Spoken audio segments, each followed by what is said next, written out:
Estamos viendo el libro de Jonás. Jonás. Vamos a comenzar el capítulo 4, pero para el contexto vamos a leer los últimos versículos del capítulo 3. Así que vamos a dar lectura al capítulo 3, verso 7. Dice, e hizo proclamar y anunciar en Nínive por mandato del rey y de su grande, diciendo, hombres y animales, bueyes y ovejas, no gusten cosa alguna, no se les dé alimento, ni beban agua, sino cúbranse de cilicio hombres y animales y clamen a Dios fuertemente, y conviértase cada uno de su mal camino, de la rapiña que hay en sus manos. ¿Quién sabe si se volverá y se arrepentirá Dios y se apartará del ardor de su ira? Y no pereceremos. Y vio Dios lo que hicieron y se convirtieron de su mal camino y se arrepintió del mal que había dicho que les haría y no lo hizo. Y ahora comenzamos el capítulo 4. Es bien interesante este capítulo y las reacciones de el profeta Jonás. Pero Jonás se apesadumbró en extremo y se enojó. Lloró a Jehová y dijo, ahora, oh Jehová, ¿no es esto lo que yo decía estando aún en mi tierra? Por eso me apresuré a huir a Tarsis, porque sabía yo, que tú eres Dios clemente y piadoso, tardo en enojarte y de grande misericordia, y que te arrepientes del mal. Ahora pues, oh Jehová, te ruego que me quites la vida, porque mejor me es la muerte que la vida. Y Jehová le dijo, ¿haces tú bien en enojarte tanto? Y salió Jonás de la ciudad y acampó hacia el oriente de la ciudad y se hizo allí una enramada y se sentó debajo de ella a la sombra hasta ver qué acontecería en la ciudad.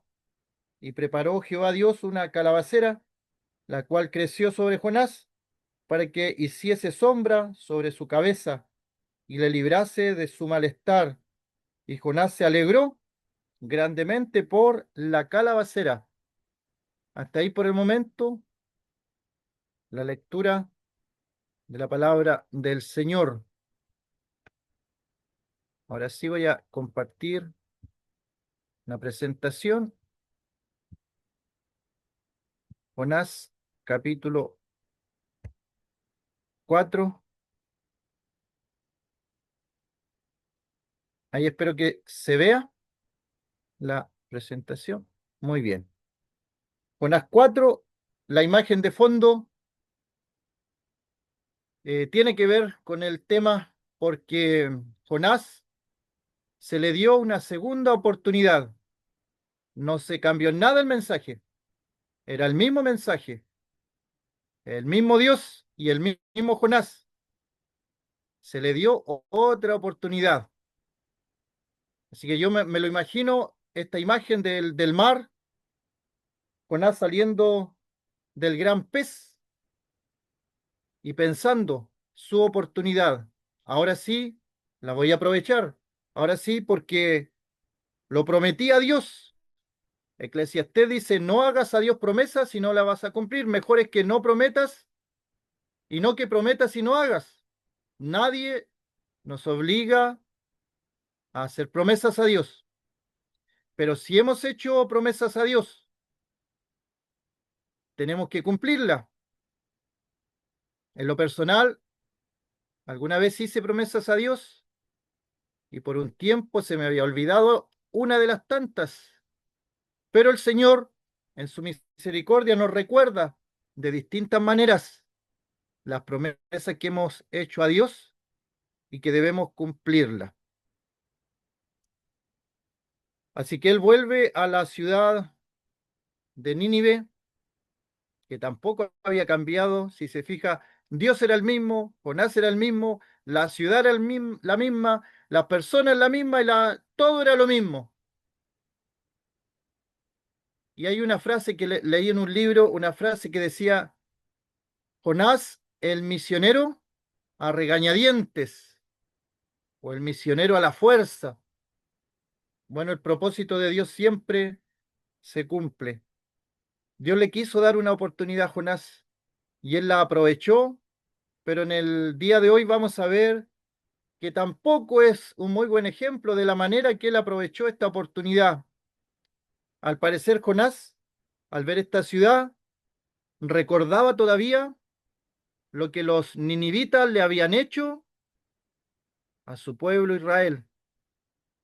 No eran buenas personas, eso hay que tenerlo claro. Si Dios hubiera destruido la ciudad, no hubiera habido ningún inconveniente porque eran crueles, eran malos. Además de ser conquistadores, un pueblo conquistador, eran crueles con los israelitas. Sí, para que podamos entender a, a Jonás. Hemos leído la vez pasada, los hombres de Nínive creyeron a Dios, proclamaron ayuno y se vistieron de silicio. O sea, demostraron que sí realmente se convirtieron de todo corazón. Un arrepentimiento genuino, verdadero. Y vio Dios lo que hicieron, lo observó, que se convirtieron de su mal camino y se arrepintió del mal que había dicho que les haría y no lo hizo. Así que hoy día comenzamos esta nueva etapa. Vamos a ver los 5 primeros versículos y el título de hoy día, la crisis del profeta de Dios. La palabra crisis le puse entre comillas porque es el enojo de Jonás, el enojo de un profeta. Es un conflicto que en el día de hoy también se podría producir en nosotros y tiene que ver con nuestro carácter, tiene que ver con nuestra capacidad de perdonar. En una de las oportunidades del libro de Jonás, mencioné la historia de un joven que sufrió bullying en su juventud, en la primaria, en la escuela primaria.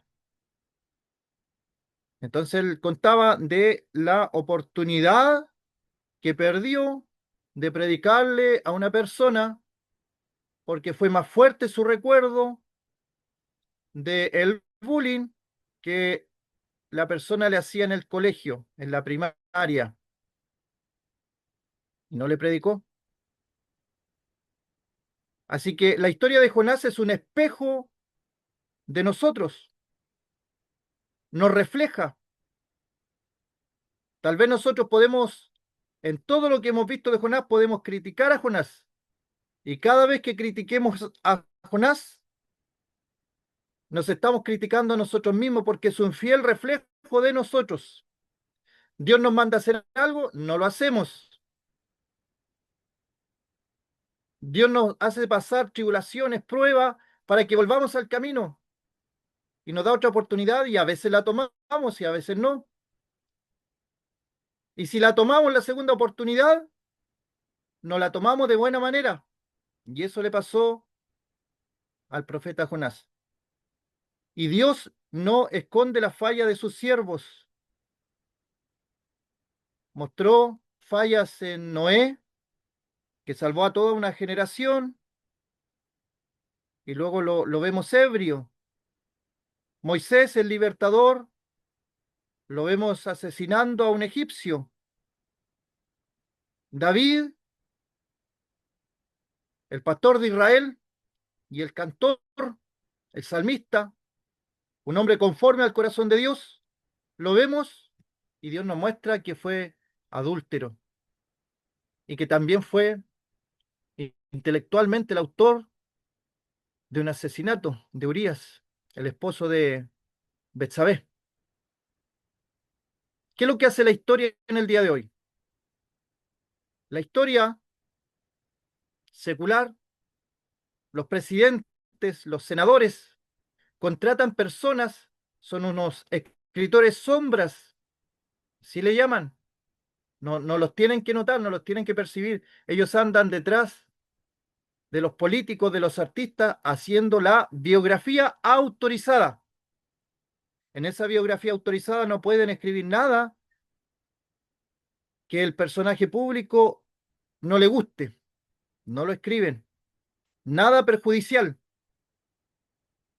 Y en el último tiempo se ha levantado un movimiento historiográfico de personas que escriben la historia tal como él es, con las luces y las sombras de los personajes. Y es como la tremenda novedad que están haciendo en historia. Pero la Biblia, con todos los miles de años que tiene, usaba ese método.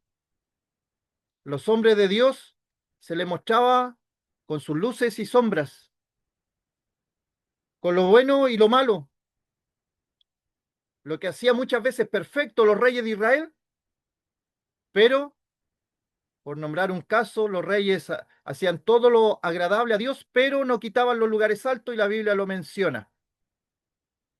Es transparente en ese sentido, para que entendamos nosotros que eran hombres sujetos a pasiones, como dice Santiago de otro profeta, eran sujetos a pasiones, vivían en este mundo, vivían en esta sociedad, tenían nuestros conflictos, tenían nuestros dilemas y nuestros problemas y nuestros conflictos.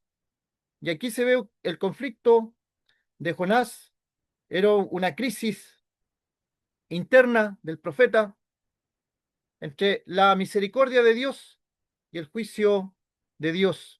Así que vamos a analizar en la parte un poco emocional de Jonás,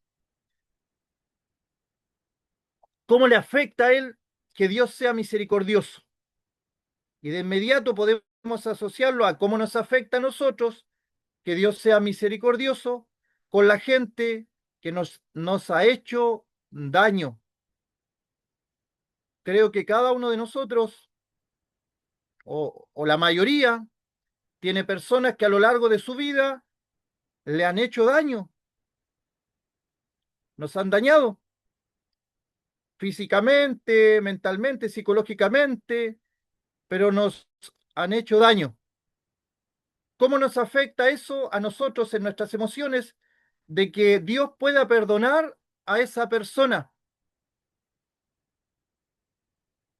Y estudiando el tema, vi un video que está circulando en redes sociales de un predicador que de repente llama hacia su lado a un hombre más alto que él y bien alegre, bien sonriente. Y el predicador dice, bueno, este es mi compañero, ha estado bastante tiempo conmigo predicando y con él aprendimos el perdón de Dios. Y dice luego, muy tranquilo, este hombre que está aquí a mi lado fue el asesino de mi hijo. Y un silencio que obviamente se entiende. Él asesinó a mi hijo y Dios me enseñó a través de él el perdón divino. Dios nos libre a cada uno de nosotros pasar por esa experiencia.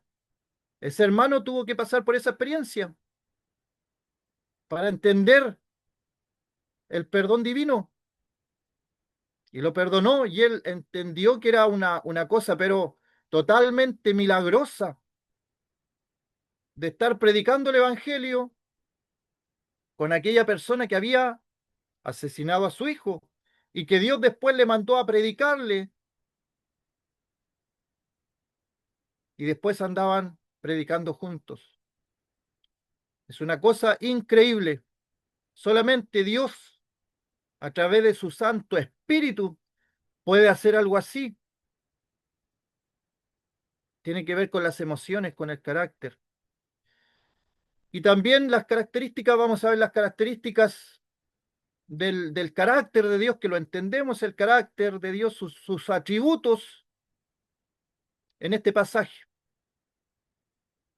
Y por último, vamos a reflexionar, a pensar un poco nuestras reacciones ante lo que es la justicia, lo que es el perdón, humanamente hablando.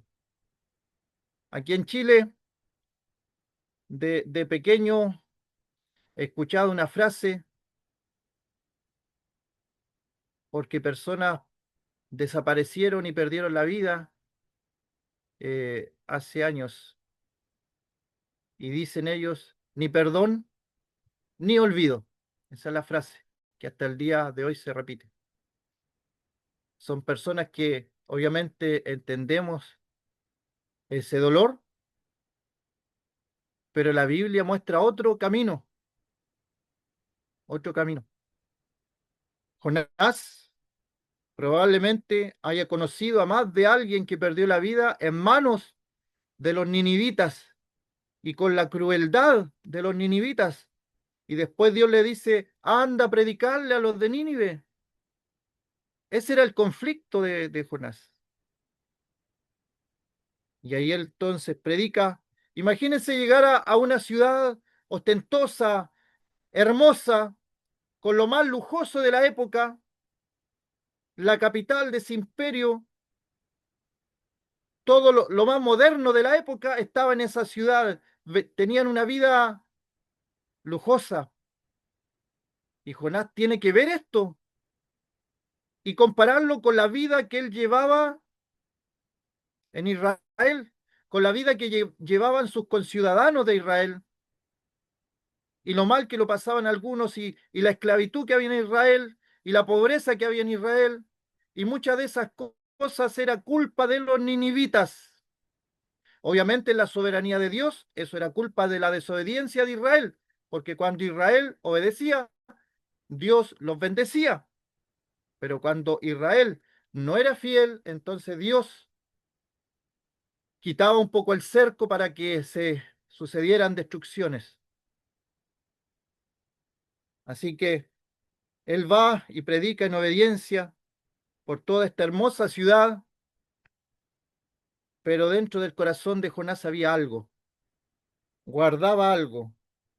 Y vemos entonces dos ideas en estos versículos. La primera idea es la misericordia de Dios y la segunda es el enojo de Jonás. Él estaba apesadumbrado, es sentir una profunda tristeza, angustia o decepción, totalmente contrario a la otra idea en estos versículos que es la misericordia de Dios, que Dios no castiga a los ninivitas a pesar de que sí se lo merecen. Por eso recalco la idea que eran malos, eran crueles.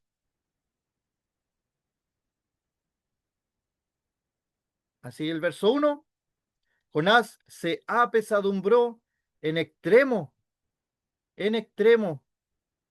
Su enojo era grande. Y como dijimos, apesadumbrado es sentir profunda tristeza, angustia o decepción. El enojo que aparece en Jonás en el original hebreo, obviamente tiene varios sinónimos y lo que conlleva, repite las palabras, repite las ideas.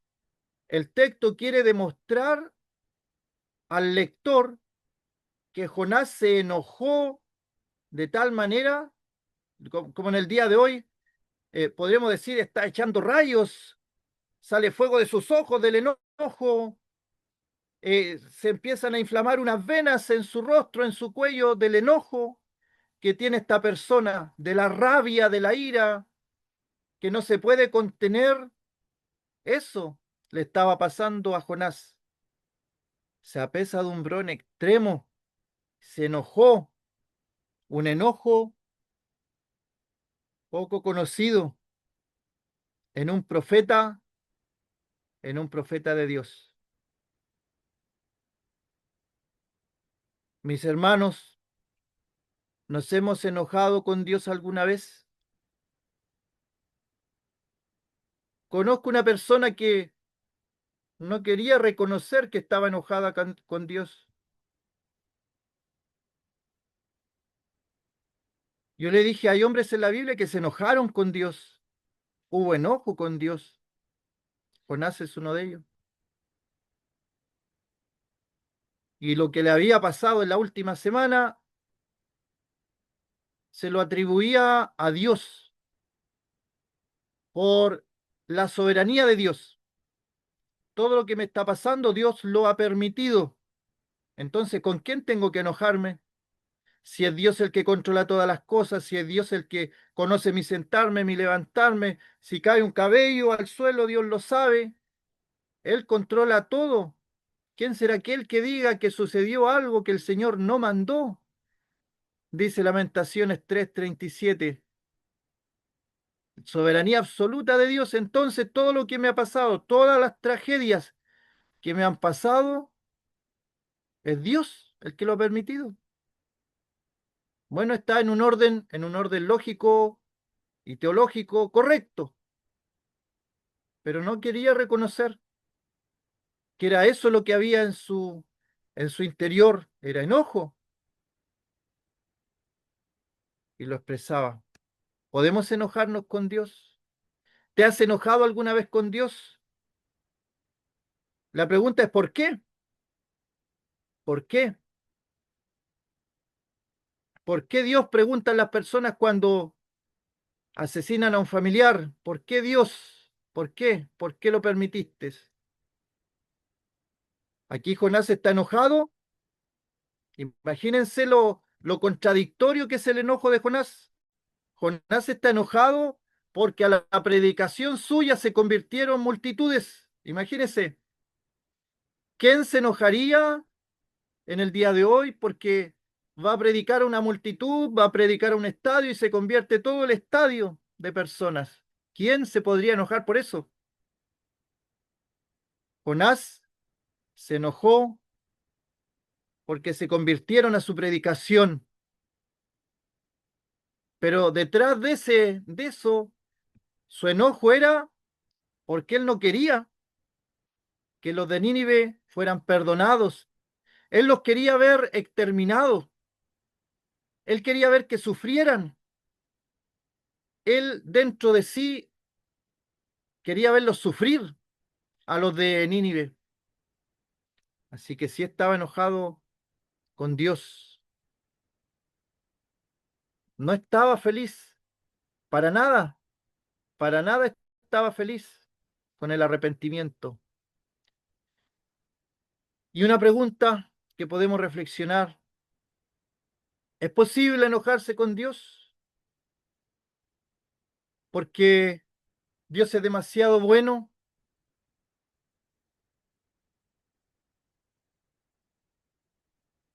Ahí hay una imagen, no es Jonás y no es Nínive, es una persona en la sociedad actual, porque este libro, como digo, es un espejo de nosotros. ¿Cuántas veces nos enojamos?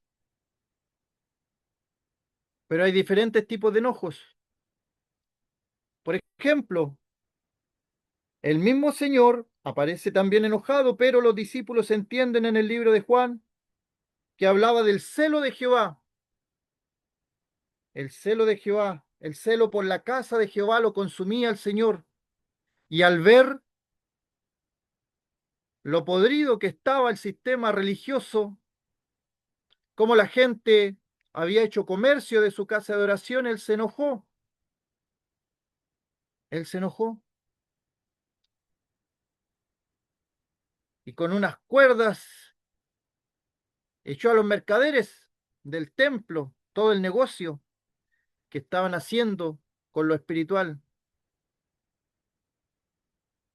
Pero aquí es otro enojo. Es un enojo porque Dios perdonó a los de Nínive. Prefería ver el juicio sobre Nínive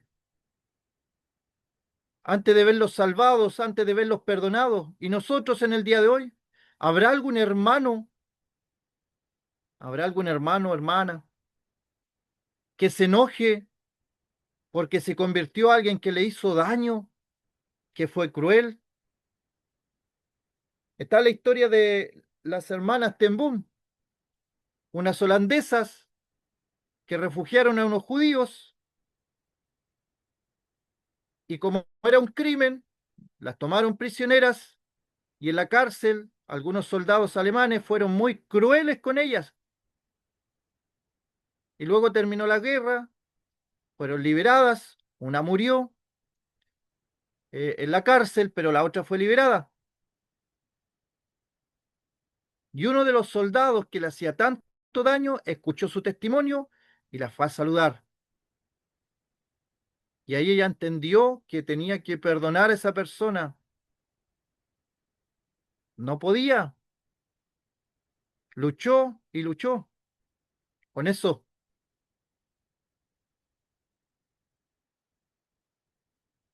Después de las guerras aparecen estos conflictos. Predicarle a personas que han matado a los familiares,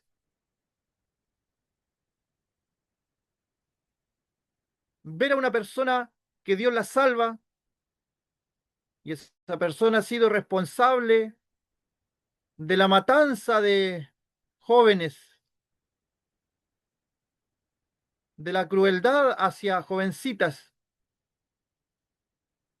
Y uno podría decir, no, ese hombre no merece el perdón de Dios. Es el libro de Jonás.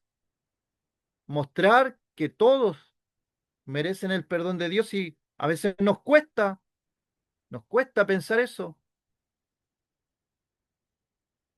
Preferimos que no se salve esa persona porque ha sido muy cruel, entonces se merece el castigo de Dios. ¿Se acuerda cuando el Señor va con los discípulos y no lo reciben en Samaria? Entonces Juan, que después era el apóstol del amor, pero en los primeros tiempos, él dice, Señor, ¿quiere que hagamos descender fuego del cielo como el profeta? Y el Señor le dice, no, no entienden ustedes de qué espíritu son, no saben de qué espíritu son. Es que el Señor es totalmente contrario a lo que nosotros pensamos. El carácter del profeta, un hombre con gran egoísmo, rebeldía, arrogancia, enojo y desobediencia. Así era Jonás. Y aún así Dios lo utiliza, como decía, a regañadientes, casi por obligación. Dios lo utilizó, le dio la oportunidad, pero él sigue dentro suyo con un carácter que no le agrada a Dios. ¿Y qué pasa? Porque esto, obviamente, Jonás, un hombre de Dios, enojado, pero esto no es solo los hombres, las mujeres también se enojan, es hombres y mujeres. Así que vemos reflejado el egoísmo en Jonás, la rebeldía, la arrogancia, el enojo y la desobediencia. Y uno podría decir a alguien que soy cruel con Jonás, pero lo dije delante y lo repito ahora, cada vez que yo veo Jonás es como un espejo, es mi reflejo, es lo que hay en el interior de cada uno, que por la gracia de Dios ese viejo hombre va muriendo, pero las cosas están ahí. Si nos alejamos de Dios, dejamos de leer la palabra, dejamos de orar, dejamos de congregarnos, va a florecer lo que es el viejo hombre que está ahí. Y va a florecer nuestro egoísmo, nuestra rebeldía, nuestra arrogancia y nuestro enojo y desobediencia. Y si no aparece muy seguido, es porque estamos orando y leyendo la palabra y congregándonos. y el Espíritu Santo nos frena, hace su obra en nosotros. Y aquí una frase que me pareció interesante: cuando estás enojada con el plan de Dios. Ahí sí me, ahí sí me enojé una vez, porque no podemos contar solo cuando ganamos. Recuerdo la oportunidad de ese enojo. ¿Por qué? ¿Por qué a mí? Tenía tantos planes, tenía muchos planes, y de un día para otro el Señor lo cambia todo con un accidente y avisan que uno se puede morir. Y uno se pregunta por qué, por qué. Y si le sacamos todo el adorno, al final es un enojo porque Dios cambió mis planes. Y podemos dejar la pregunta: ¿cuántas veces nos hemos enojado porque Dios cambió nuestros planes? Que no se hicieron las cosas como yo quería, no pasaron las cosas que yo había planificado, pero tal vez nuestra planificación, que en lo que yo me di cuenta, en pasado el tiempo me di cuenta yo, que dentro de mis planes no estaba enfocado en Dios, eran mis planes, mis propósitos, mis anhelos, mis deseos. Después de eso Dios nos enseña: está bien tener nuestros proyectos, nuestros anhelos, pero como dice Mateo, que primeramente busquemos el reino de Dios y su justicia, y todo lo demás, incluidos nuestros deseos, nuestros anhelos, o será o vendrá por añadidura. Pero en un comienzo uno buscaba las añadiduras y el reino de Dios ocupaba el segundo, el tercer lugar o el cuarto lugar. Pero si buscamos el reino de Dios en primer lugar, no hay problema con todas las añadiduras. Dios las va a ir poniendo en orden cada una. Así que tal vez cuando estemos enojados con Dios porque no se cumplieron nuestros planes, tal vez Dios nos está hablando como Jonás. No nos tiene que llevar al fondo del mar en un gran pez. Nos tiene que poner en una cama en un hospital o en una silla de ruedas por un tiempo. Yo creo que ahí se entiende la idea. Y el enojo de Jonás era porque él tenía que amar a sus enemigos. Nos hemos enojado porque Dios ama a mis enemigos, a los que me han hecho daño, me han hecho mal, y ellos merecen salvación, merecen la oportunidad de ser salvos igual como el Señor nos salvó a nosotros. Y este enojo, hay un mandamiento en Efesios capítulo 4 verso 31, que hay que quitarlo. Y ese quitar es un esfuerzo de nosotros, no es automático. Como decía, todas esas cosas están dentro de nosotros. El viejo hombre, la vieja naturaleza está ahí hasta que partamos de este mundo. Pero mientras estamos aquí nos vamos a enojar. El enojo está en nosotros. Pero ¿qué dice? Que debemos quitar toda amargura, enojo, ira, gritería, maledicencia y toda malicia. Y ahí podemos preguntarnos, hermanos, unos más, otros menos, ¿cuántas veces ha estado esto en nosotros? La amargura, el enojo y las razones pueden ser muy válidas, pero ahí está, dentro de nosotros. Y no es el listado que aparece ahí, no es fruto del espíritu, es de la carne, es del viejo hombre. Así que cuando salen estas cosas, sabemos que estamos funcionando en el viejo hombre. Tenemos que tenerlo claro. Cuando hay amargura en nosotros, Pablo habla de las raíces de amargura. A veces hay hermanos que están enojados por algo que pasaron hace 10 años, hace 5 años, que un hermano no lo saludó y no lo olvidó nunca más. El enojo, la ira, la gritería, maledicencia y toda malicia. Hay que quitarla de nosotros. ¿Es difícil? Obviamente que sí. Por eso la vida cristiana no es una carrera corta, no es una carrera de 100 metros, es una carrera a largo plazo, como una maratón, a largo plazo, a larga distancia. Hay algunos hermanos que comienzan los primeros metros rápido, rápido, rápido, rápido, pero todavía no van ni en la mitad y se cansan. Hay que ir lentamente, cada uno en sus procesos, cada uno a su tiempo, cruzando obstáculos, tomando fuerza, tomando energía para seguir la otra milla, y que el Señor nos ayude a cada uno a correr la carrera que tenemos por delante con la mirada en la meta, y cada uno compitiendo consigo mismo, no mirando al de al lado. Voy bien porque voy más adelante que el hermano,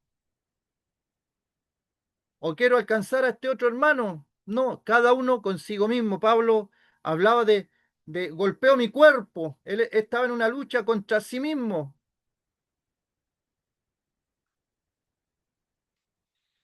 Es difícil este enojo, sentirse mal porque Dios perdona a mis enemigos, a los que me hicieron mal. ¿Nos parece bien este hecho de que Dios esté a favor de mis enemigos, de mis contrincantes, de los que me hacen mal? Bueno, dos versículos allí. Uno dicho por el mismo Señor, que amemos a nuestros enemigos y oremos por quienes nos persiguen. Mateo 5:43.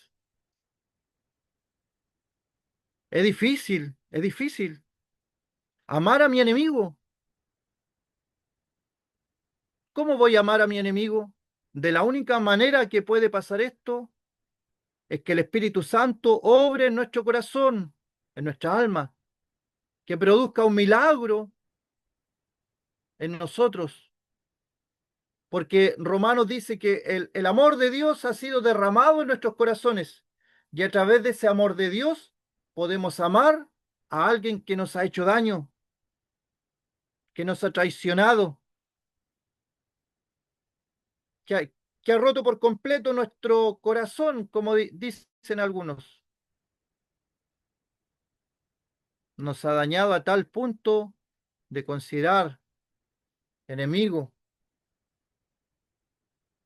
Imagínense, el Señor pasó por la traición de Judas, un cercano, íntimo, que partía el pan con él en la mesa.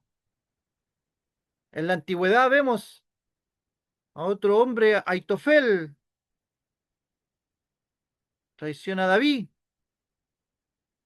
Y a lo largo de la historia vemos cómo las traiciones siempre vienen de un cercano.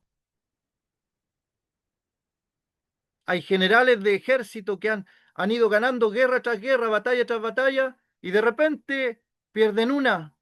Y la historia después, años después, se da cuenta que el traidor en las filas era uno íntimo del general, que traspasó información y por eso perdió.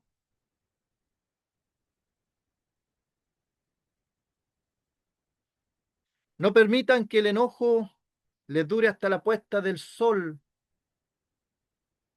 No se ponga el sol sobre vuestro enojo, dice nuestra versión. Que si nos enojamos, no dure, o no nos vayamos a acostar sin haber solucionado ese tema. Que nuestro descanso, nuestro dormir sea grato. Que no guardemos esa raíz de amargura, sino que lo dejemos todo al Señor.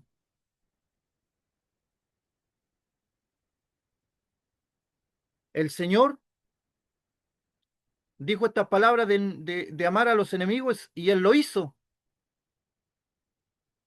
En la cruz del Calvario le pidió al Padre Celestial: Padre, perdónalos porque no saben lo que hacen. Ahí no está hablando de un perdón de la salvación del alma. Pensemos que lo que estaban haciendo ellos era tan cruel, tan malvado, que como dijo el Señor, el Padre hubiera podido mandar legiones de ángeles. De inmediato hubieran exterminado a todos los soldados. Hubiera bastado solo un ángel y hubiera acabado con todos los enemigos que estaban allí, como dice Lucas, viendo este espectáculo. Para ellos era un espectáculo. Pero el Señor, en su misericordia, Padre, perdónalos porque no saben lo que hacen. Y a continuación, algo más extraño aún. Primera cosa extraña, un profeta de Dios enojado porque su mensaje hace efecto en las personas.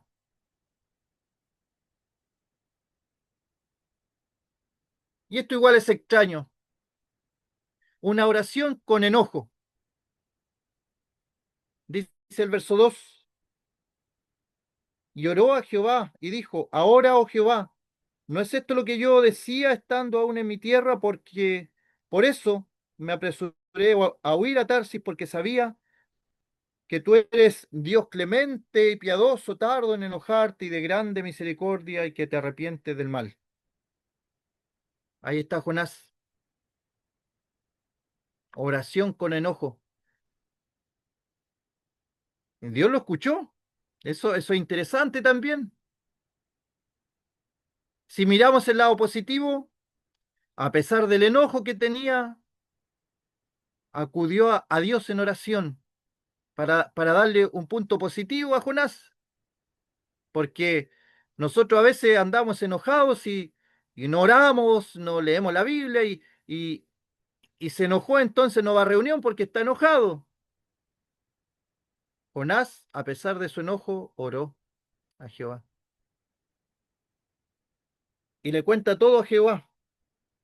Y la comprensión lectora nos dice las razones que posiblemente pudo haber tenido para no ir a predicar. Aquí se acaban todas las conjeturas, porque nos dice claramente por qué. ¿Cuál es la razón principal por la que Jonás huyó a Tarsis? ¿Tenía miedo de los ninivitas que lo mataran? ¿Sabía que Dios era misericordioso y perdonaría la ciudad? ¿No quería hacer un viaje tan largo por tierra? ¿O no creía que su mensaje fuera a tener éxito? La razón verdadera, según las propias palabras de Jonás, es la número 2. Sabía que Dios era misericordioso y perdonaría a la ciudad.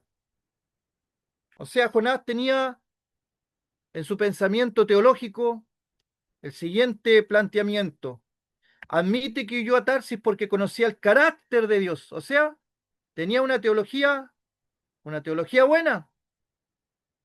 Sabía cosas de la Biblia, sabía cosas de la Torá, pero, pero la interpretaba de manera a su conveniencia. Conocía el carácter de Dios, sí. Dios es clemente, es piadoso, es misericordioso, es tardo para la ira, es paciente. Y en el día de hoy es igual. Dios es paciente para con nosotros, no queriendo que ninguno se pierda, sino que todos vengan al arrepentimiento. Pero Jonás utiliza las palabras que Dios usó, pero las usa como una queja. ¿De dónde saca estas palabras Jonás? Del Éxodo 34. ¿Qué dice Éxodo 34? Pasando Jehová por delante de él, proclamó: Jehová, Jehová, fuerte, misericordioso y piadoso, tardo para la ira y grande en misericordia y verdad. Así que este versículo en el Pentateuco, en el Éxodo, nos muestra los pilares, los fundamentos del carácter divino. Dios es misericordioso con Nínive, con nosotros, con la sociedad actual, es compasivo. Es un amor profundo similar al de una madre por su hijo. Es clemente, bondadoso y muestra una gracia inmerecida. Así como Dios nos salvó a nosotros y nos tuvo misericordia a nosotros, también lo puede tener con nuestros enemigos, con aquellos que nos han hecho daño. Es paciente, es tardo para la ira. Sabemos que Dios va a castigar a los que no creen. Hay un lugar preparado que es el infierno para el diablo y sus ángeles, pero también las personas que no creen en el Señor van a ir a este lugar. Pero Dios es paciente, no quiere la muerte del impío, no la quiere. Por eso tanta advertencia. Y su amor y fidelidad es grande. El Señor es misericordia, en verdad. Se da cuenta de todas las cosas que Dios nos da sin nosotros merecerlo. Y eso mismo que nos da a nosotros se lo quiere dar a aquellos que a veces miramos de reojo o con sospecha, porque son malas personas, porque son personas crueles y porque han hecho maldades en su vida. Entonces tal vez en nuestro interior pensamos, no le voy a predicar a ese, no le voy a predicar a esa, porque tal vez Dios lo salve y no se merece la salvación. Eso le pasaba a Jonás también. Eso era lo que Jonás estaba sufriendo.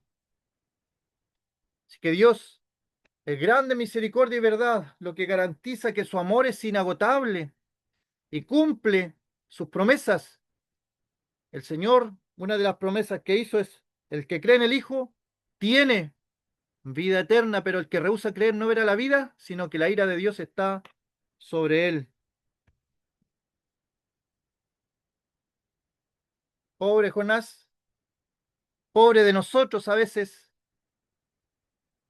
porque Jonás es un espejo de nosotros, así como Israel a veces es un espejo de la iglesia, un pueblo rebelde, contradictor, idólatra, desobediente, desleal, infiel. Jonás es un reflejo de nosotros.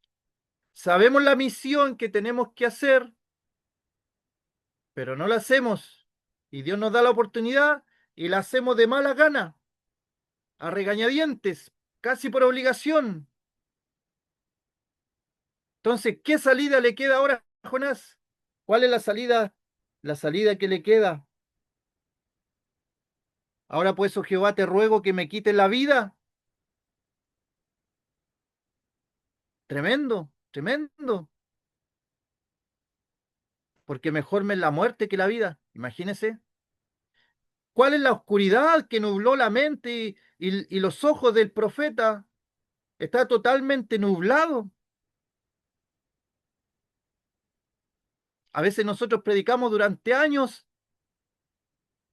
y se convierten dos personas o nada de personas o cero personas se convierten y este hombre predica, se convierte en multitudes y en vez de alegrarse se enoja y su enojo llega a tal punto de que él dice, te ruego que me quites la vida, mejor me la muerte que la vida. ¿Se acuerda que estaba orando, una oración de Jonás, estaba orando? Dios escucha la oración. Si vemos un punto positivo, es que a pesar de su enojo, de todo lo que estaba pasando, se pone a orar, se pone a orar. David nos enseña lo mismo. En sus momentos buenos, David oraba. Cuando todo andaba mal, también oraba. Aunque ande en valle de sombra de muerte, no temeré mal alguno. Un deseo de muerte. Ruego que me quiten la vida porque mejor es la muerte que la vida. La frustración de Jonás Es tan profunda que prefiere morir antes que vivir. No quiere ver a los enemigos recibir misericordia. Es que la justicia que tiene Jonás en su mente, lo que él quiere para el pueblo de los ninivitas, ha nublado su mente. Y mire la imagen, una persona en el desierto, porque a veces nos encontramos así, sin agua, sin agua espiritual, en la sequedad espiritual, en el desierto de la vida, como el pueblo de Israel tuvo que ser llevado al desierto y ahí experimentó algunas pruebas. Dios lleva al profeta a un punto donde él quiere que Dios le quite la vida, porque mejor me es la muerte que la vida. ¿Acaso es el primero? No, no es el primero. La Biblia muestra personajes ilustres, profetas, que también querían morirse. Y a veces hay hermanos que andan desanimados por sus problemas y otro le dice, ¿cómo vas a andar desanimado si tenemos al Señor, está aquí, allá? Pero estos hombres eran hombres de Dios y pasaban por estas circunstancias.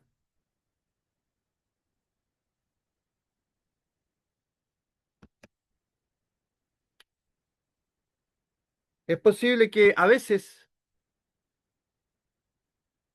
actuemos como Jonás, sí, es posible, queriendo justicia para otro. Que muera el que hizo eso. Hay testimonios, hay testimonios, un hombre asesino, un asesino en serie en Estados Unidos, asesino en serie. Sobrepasó obviamente la cantidad de años que le dieron en la cárcel y él conoció en la cárcel al Señor Jesucristo como su Salvador personal. Murió como creyente, murió como cristiano. Y mucha gente fuera de la cárcel, obviamente con toda la razón del mundo, con toda la razón, lo odiaba. Querían que lo mataran, la pena de muerte a tal hombre por su maldad. Y es posible que a veces en nuestra mente esté la justicia, igual que Jonás, un poquito tergiversada la justicia de Dios. Para otros, para otros no, solamente para mí. Que Dios me perdone a mí por mis pecados, pero que no perdone a otros porque los otros son más malos que yo. Jonás deseaba un juicio para Nínive, olvidando que él había sido salvado por gracia, Dios le había dado otra oportunidad, lo había salvado a través de la ballena, o sea, a través del gran pez. Tenía dificultad para perdonar a los enemigos. El perdón, yo sé que los que han tenido que perdonar me van a entender, no es fácil perdonar a una persona, no es fácil. A veces hay predicadores jóvenes que hablan de temas como el perdón, por ejemplo, y en su entusiasmo juvenil hablan de que hay que perdonar y perdonar, pero cuando les toca perdonar a ellos, realmente se dan cuenta cómo es la cosa en vivo y en directo. Es difícil, solamente el Señor puede hacer ese milagro. Dios invita a Jonás a reflexionar con algunas preguntas. Y para terminar, Jonás se enojó con Dios porque consideraba que Nínive no merecía el perdón divino. Dice, ¿verdadero o falso? La conclusión es que esta afirmación es verdadera. El enojo de Jonás consistía en que Dios perdonó a los de Nínive y él no quería que Nínive fuera perdonada. Pensaba en su mente, en su corazón, que estos hombres tan malvados no merecían el perdón divino y por eso se enojó tanto, se apesadumbró y sale de la ciudad y acampa hacia el oriente de la ciudad y se hizo allí una enramada, se sentó debajo de ella a la sombra hasta ver qué acontecería en la ciudad. Jonás se sentó como si estuviera a punto de observar una masacre. Imagínese como si Abraham hubiera ido a sentarse cerca de Sodoma y Gomorra para ver la destrucción de la ciudad. Pero ¿qué es lo que hizo Abraham? ¿Se acuerda? Intercedió por la ciudad. Si hubieran 50 justos, 20 justos, 10 justos, hasta que Dios le muestra que no había muchos justos y solamente salva al sobrino eh, Lot y a su familia de esa ciudad. Jonás no quería tomar asiento y ver lo que acontecería, él quería ver la destrucción. Vamos a quedar hasta allí. Que el Señor bendiga su palabra en nuestros corazones.